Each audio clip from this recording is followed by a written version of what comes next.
本当のことしろよ、おいおい大丈夫かよ。 দ্বিতীয় গল্পে কুডোর কাছে আবারও একটি ফুটেজ ভিডিও আসে।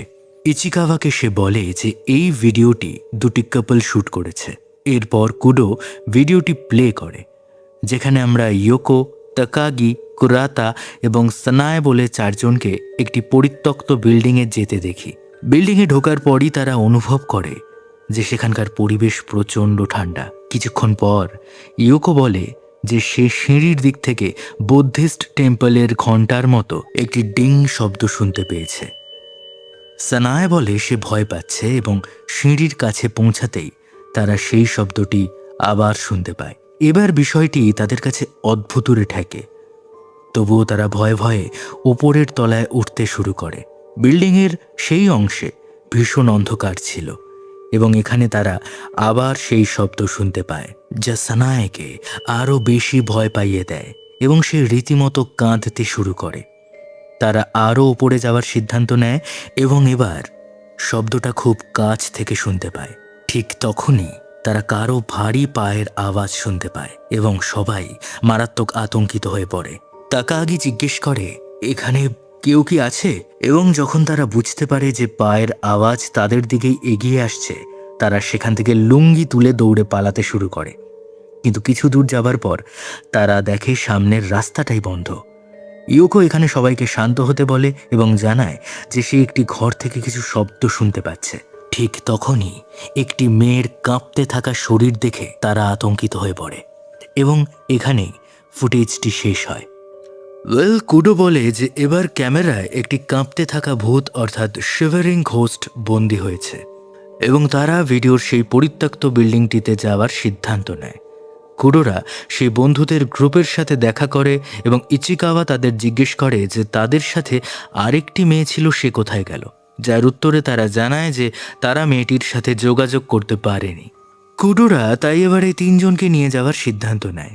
এবার তাকাগি তাদের বলে যে ইয়োকোই তাদের বলেছিল যে সে একটি পরিত্যক্ত বিল্ডিং খুঁজে পেয়েছে যেখানে তাদের যাওয়া উচিত। কুরাতা এ ধরনের জিনিস পছন্দ করত, তাই তারা সেখানে গিয়েছিল। সন্ধ্যা নামার মুখে তারা সেই জায়গায় গিয়ে পৌঁছায়। এরপর তারা সেই বিল্ডিংটিতে ঢোকে এবং তাকাগি বলে যে ঘটনাটি ঘটেছিল 3 তলার কোণার ঘরে। কুডো দেখে গোটা বিল্ডিংটি তার ধারণার চেয়েও বড়। তাকাগি তাদের সেই জায়গাটি দেখায় যেখানে ইয়োকো শব্দ শুনতে পেয়েছিল, কিন্তু তারা সেখানে কিছুই দেখতে পায় না। হঠাৎ ওপর থেকে কিছু একটা নিচে পড়ে, যার কারণে তারা সবাই ভয় পেয়ে যায়। এরপর তারা সন্তর্পণে ওপরের তলায় যাওয়ার সময় সবাই সেই ডিং শব্দটি আবার শুনতে পায় এবং সানায়ে ভয়ে কাঁদতে শুরু করে। তারা 3 তলায় পৌঁছালে তাকাগি বলে যে এই পয়েন্টেই তারা সিঁড়ির নিচ থেকে পায়ের আওয়াজ শুনেছিল। কুডো এবার সেই আত্মাকে ওপরে হেঁটে আসার চ্যালেঞ্জ জানায়, কিন্তু তারা আর কোনো রকম আওয়াজ শুনতে পায় না। তবে সেখানে কিছু একটা ভেঙে পড়ে, যদিও ছাদে কিছুই ছিল না। কুডো এবার ভূতের কাণ্ড দেখে বিরক্ত হয়। হঠাৎ তারা দেখে একটি দুর্গন্ধযুক্ত তরল জাতীয় জিনিস মেঝেতে পড়ে আছে এবং অদ্ভুতভাবে যার মধ্যে একটি ফুলও রয়েছে। তারা বুঝতে পারে না জিনিসটি কি, তাই তারা ওটা ওখানেই ছেড়ে হলের আরও ভেতরের দিকে যাওয়ার সিদ্ধান্ত নেয়। ইচিকাওয়া লক্ষ্য করে যে কুডোর পিঠেও সেই তরলটি লেগে আছে এবং সে বলে এটি সম্ভবত কুডোর ওপরেই পড়েছিল।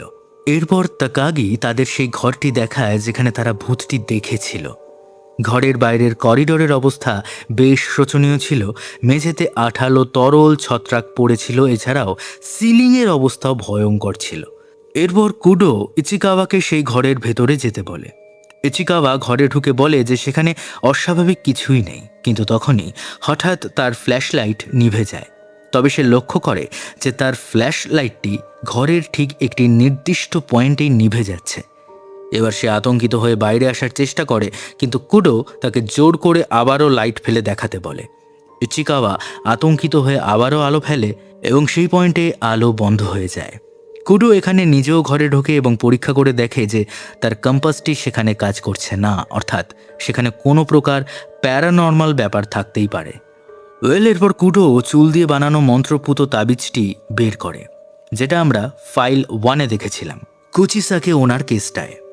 কুডো এখানে বলে দেখা যাক কে জেতে, এই মন্ত্রপুত অভিশপ্ত চুলের গোছা নাকি এখানকার আত্মার শক্তি।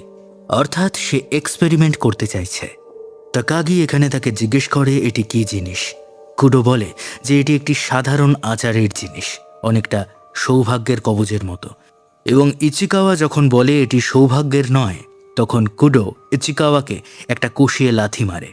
বেসিক্যালি কুডো একজন খ্যাপা মানুষ, তার এসবের পেছনে স্বার্থ কাজ করে। কুডো চরম মাত্রার আত্ম অহংকারী। সে কোনো কিছুর সামনে মাথা নত করতে পছন্দ করে না, তা কোনো মানুষ হোক কিংবা স্বয়ং ভূত বা ভগবান। ভূত প্রেত বা ডাইনিরা মানুষকে ভয় দেখাবে আর মানুষ ভয়ে পালাবে, এই পুরো কনসেপ্টটাই কুডোর সহ্য হয় না। সে নিজেকে সবার চেয়ে শক্তিশালী প্রমাণ করতে চায়। এরপর কুডো ঘরের কোণায় তাবিজটি ছুঁড়ে মারে, কিন্তু ইচিকাওয়া এর বিরোধিতা করে এবং বলে যে এটি বিপজ্জনক হতে পারে। এবার কুডো তাকে ওটা নিয়ে আসতে বলে। ভীত সন্ত্রস্ত ইচিকাওয়া যখন ওটা তুলতে যায়, তারা আবার সেই অদ্ভুত ডিং শব্দটি শুনতে পায় এবং ইচিকাওয়া চিৎকার করে ফিরে আসে। সে বলে সে একটি কণ্ঠস্বর শুনেছে। আমরা দেখতে পাই যে সেই 3 বন্ধু কিছু একটা দেখে আতঙ্কিত হয়ে পড়েছে এবং হঠাৎ তারা কাঁপতে শুরু করে। কুডো এখানে অদ্ভুত একটা কাণ্ড করে বসে। সে তাদের জামার ভেতরে চুলের তৈরি তাবিজগুলো গুঁজে দিয়ে বলে বসে যে এটা একটা এক্সপেরিমেন্ট। সে পরীক্ষা করছে দেখার জন্য যে অভিশাপের শক্তি জেতে নাকি ভূতের শক্তি। মৃগী রোগীর মতো কাঁপতে থাকা ছেলে মেয়েগুলোকে চড় থাপ্পড় মারে এবং হুঁশে ফিরিয়ে আনে কুডো। শীঘ্রই কুডোর পদ্ধতি কাজ করে এবং তারা স্বাভাবিক অবস্থায় ফিরে আসে। ইচিকাওয়া বলে যে তাদের সেখান থেকে চলে যাওয়া উচিত, কিন্তু কুডো বলে তারা এখনও কাঁপতে থাকা ভূতটিকে দেখেনি। এরপর আমরা তাদের টোকিওতে ফিরে যেতে দেখি, কিন্তু ঘটনা এরপর থেকে আরও গুরুতর হতে শুরু করে। পথে তাগাকি বলে যে সেই ইয়োকোর কাছ থেকে একটি অদ্ভুত ভয়েস মেসেজ পেয়েছে। তারা ইয়োকোর অ্যাপার্টমেন্টে ঢুকে দেখে যে ইয়োকো সেখানে নেই, তবে টেবিলের ওপর অবশিষ্ট খাবার পড়ে আছে যা পুরোপুরি ঠান্ডা। এরপর তারা একটি অদ্ভুত শব্দ শুনতে পায় এবং হুট করে অ্যাপার্টমেন্টের লাইট নিভে যায়, যার ফলে তারা সবাই আতঙ্কিত হয়ে পড়ে।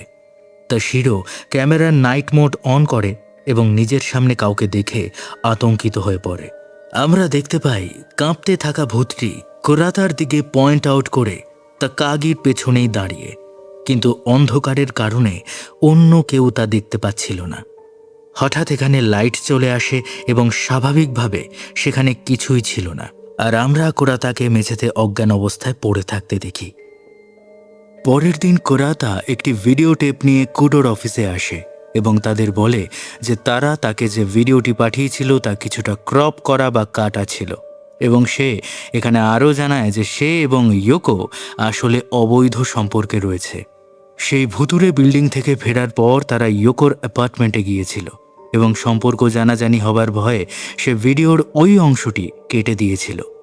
ইচিকাওয়া তখন সেই টেপটি প্লে করে, যেখানে আমরা ইয়োকো এবং কুরাতাকে তার অ্যাপার্টমেন্টে ঘনিষ্ঠ হতে দেখি। তখনই হঠাৎ ইয়োকোর মাথায় প্রচণ্ড ব্যথা শুরু হয় এবং সে জোরে চিৎকার করে ওঠে। অদ্ভুত স্বরে একটি মন্ত্র জপ করতে থাকে সে।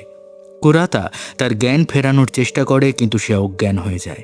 কিছুক্ষণ পর ইয়োকোর যখন জ্ঞান ফেরে, সে কুরাতাকে জিজ্ঞেস করে যে ঠিক কী হয়েছিল, এবং স্লো মোশন রিপ্লেতে আমরা আয়নার কোণায় সেই কাঁপতে থাকা ভূতটিকে দেখতে পাই। কুডো এখানে তাদের বলে যে ভিডিওটি বিভিন্ন রেন্টাল ভিডিও স্টোরে দেখাতে হতে পারে এবং কুরাতাকে জিজ্ঞেস করে যে সে এতে রাজি আছে কিনা। কুডো ইয়োকোর বাবা মায়ের কথাও জিজ্ঞেস করে, কারণ এই ভিডিওটি ডিভিডিতে বিক্রি করার জন্য তার সম্মতির প্রয়োজন ছিল। কুরাতা বলে যে ইয়োকোর বেসিক্যালি কোনো আত্মীয় নেই এবং তাকে স্টেশনের একটি লকার থেকে পাওয়া গিয়েছিল। এরপর ইয়োকো কে ছিল তা জানার জন্য কুডোরা এমন লোকেদের সাক্ষাৎকার নেয় যারা ইয়োকোকে চিনত। এক ব্যক্তি তাদের জানায় যে ইয়োকো বেসিক্যালি একজন কল গার্ল ছিল এবং লোকটি তার ক্লায়েন্ট ছিল।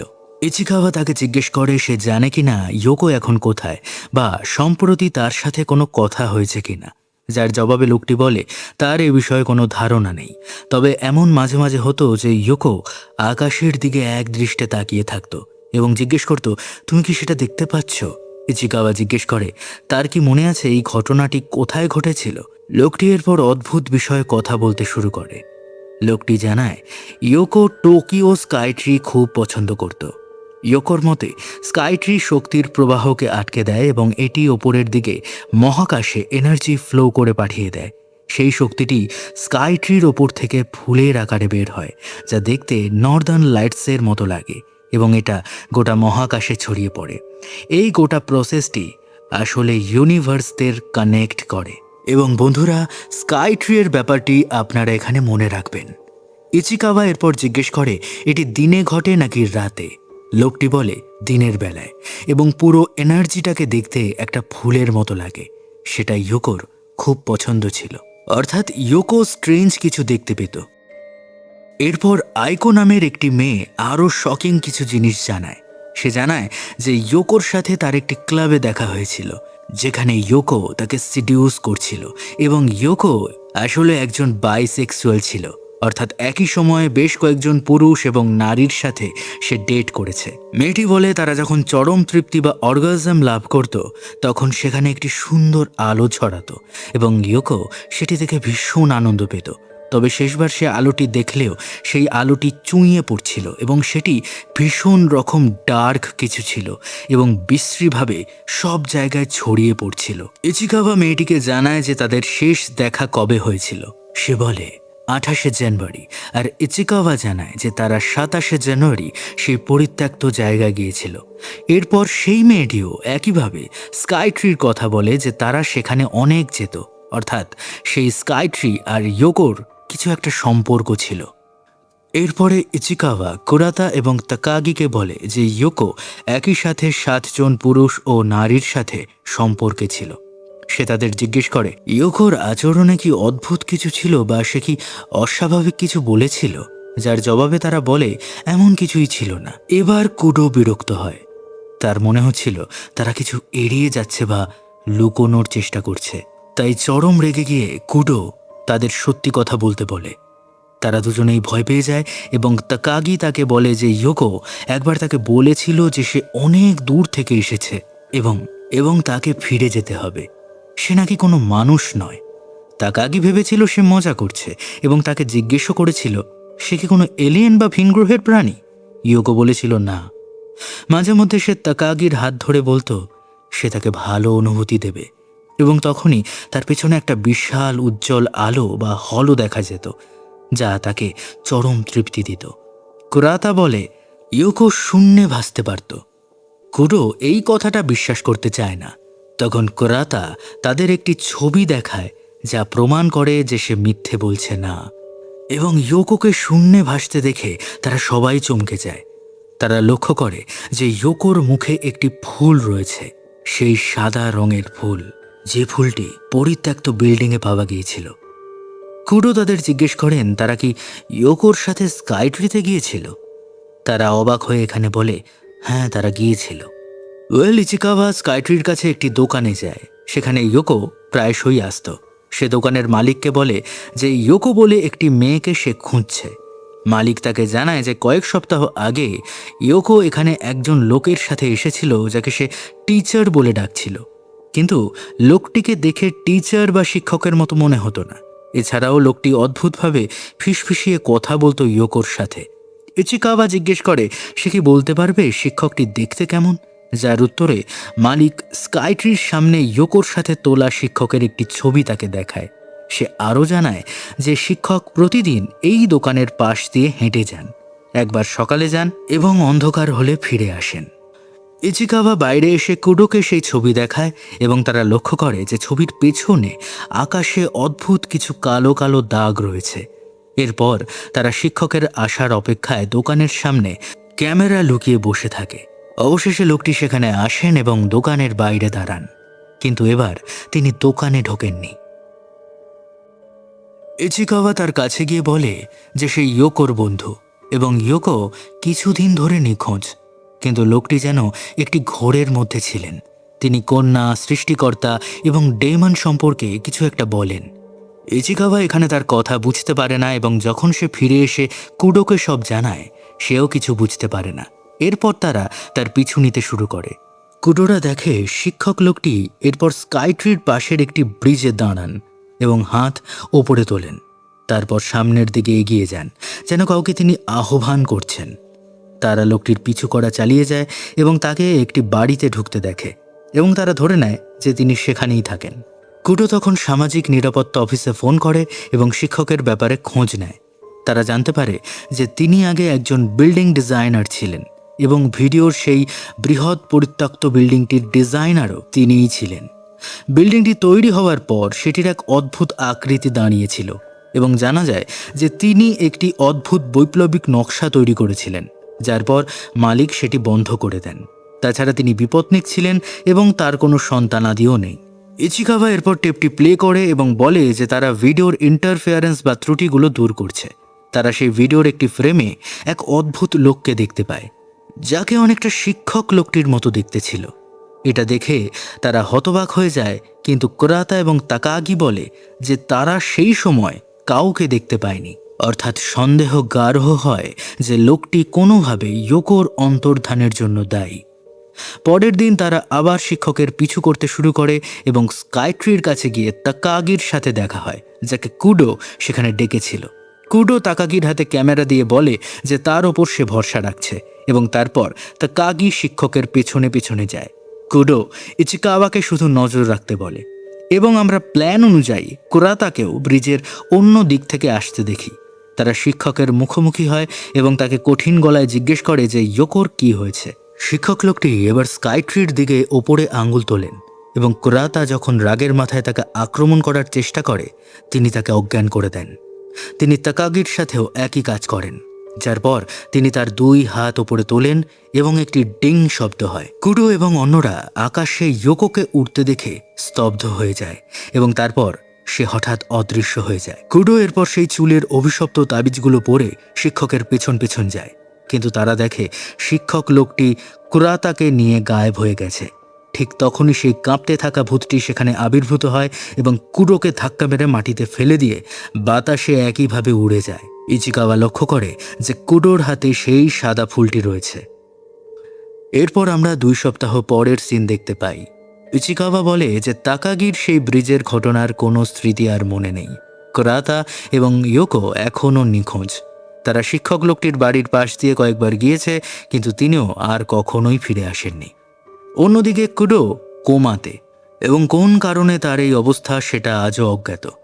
তবে সে হঠাৎ জেগে উঠেছিল এবং ইচিকাওয়া তার সাথে কিছু কথা বলতে পেরেছিল। কুডো জিজ্ঞেস করেছিল যে নতুন কোনো ভিডিও এসেছে কিনা। ইচিকাওয়া হ্যাঁ বললে কুডো তাকে এই সিরিজটি চালিয়ে নিয়ে যেতে বলে। তাশিরো ইচিকাওয়াকে জানায় যে সে ব্রিজের ভিডিওটি রিস্টোর করতে পেরেছে, তাই তারা সেটি দেখার জন্য তাদের অফিসে ফিরে যায়। ভিডিওটিতে তারা শিক্ষক এবং কুরাতাকে অদ্ভুতভাবে বাতাসে ভাসতে দেখে। প্রথম পর্বের মতো এই পর্বেও পরিচালক দর্শকদের জন্য উত্তরের চেয়ে প্রশ্ন বেশি রেখে গিয়েছেন, যা ধোঁয়াশাকে আরও ঘনীভূত করেছে। পুরো এপিসোড জুড়ে ছড়িয়ে থাকা রহস্যের জট খুলতে 4টি মূল পয়েন্টের ওপর আলোকপাত করা যাক। পয়েন্ট নাম্বার 1, ইয়োকোর রহস্যময় অন্তর্ধান।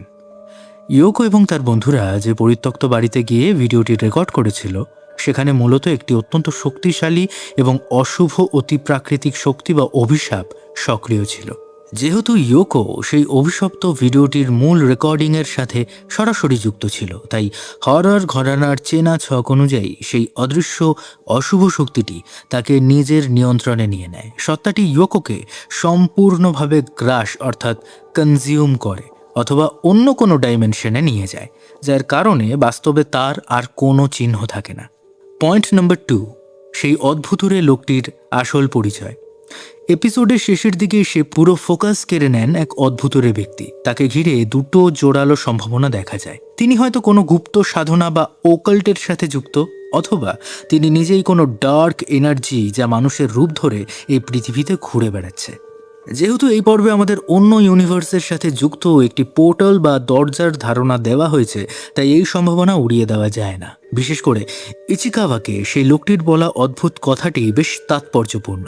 ইয়োকোকে একটি বিশেষ উদ্দেশ্যের জন্য বানানো হয়েছে।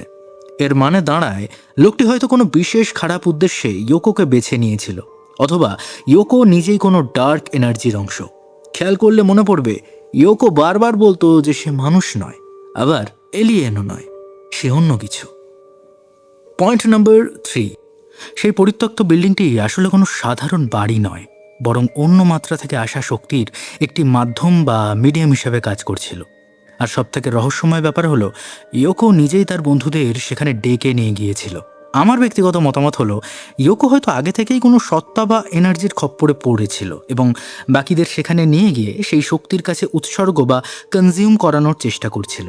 নোট করে রাখা ভালো, সেই বিল্ডিংটি কিন্তু অদ্ভুত লোকটিই বানিয়েছিল। Point number 4, Tokyo Skytree. টোকিওর সব থেকে উঁচু টাওয়ার টোকিও স্কাইট্রি এখানে নিছক কোনো স্থাপত্য নয়, বরং একটি পোর্টাল অ্যান্টেনা। মুভির লজিক অনুযায়ী শিক্ষক লোকটি যে মহাজাগতিক দরজাটি খোলার চেষ্টা করছিলেন, সেটার জন্য আকাশ ও মাটির সংযোগকারী একটি বিশাল মেটাল স্ট্রাকচারের প্রয়োজন ছিল। স্কাইট্রি ঠিক সেই অ্যান্টেনার মতোই অন্য মাত্রার মহাজাগতিক অশুভ শক্তি অর্থাৎ কসমিক এন্টিটিকে সরাসরি আমাদের পৃথিবীতে টেনে আনছে। এমন হতে পারে এই টাওয়ারটি এখন জীবন্ত মানুষকে অন্য জগতের খাদ্য বা পাওয়ার সোর্স হিসেবে শুষে নিচ্ছে। এই পর্বে কসমিক এনার্জির বিষয়টি সরাসরি অতটা খোলসা না করা হলেও সিরিজের পরবর্তী গল্পে যে এই মহাজাগতিক রহস্য আরও বড় আকার ধারণ করবে তা বলাই বাহুল্য। এই ছিল আজকের মুভি এক্সপ্লেনেশন। ভিডিওটি ভালো লাগলে একটি লাইক দিয়ে আপনাদের বন্ধুদের সাথে শেয়ার করতে ভুলবেন না। আর জাপানিজ কাল্ট হরর সিরিজের পরবর্তী আপডেটগুলো সবার আগে পেতে চ্যানেলটি এখনই সাবস্ক্রাইব করে পাশে থাকা বেল আইকনটি প্রেস করে রাখুন। আজ এখানেই বিদায় নিচ্ছি, দেখা হবে খুব শীঘ্রই এই সিরিজের পরবর্তী রহস্যের জট খুলতে। ততক্ষণ সবাই ভালো থাকবেন, সুস্থ থাকবেন, সাবধানে থাকবেন।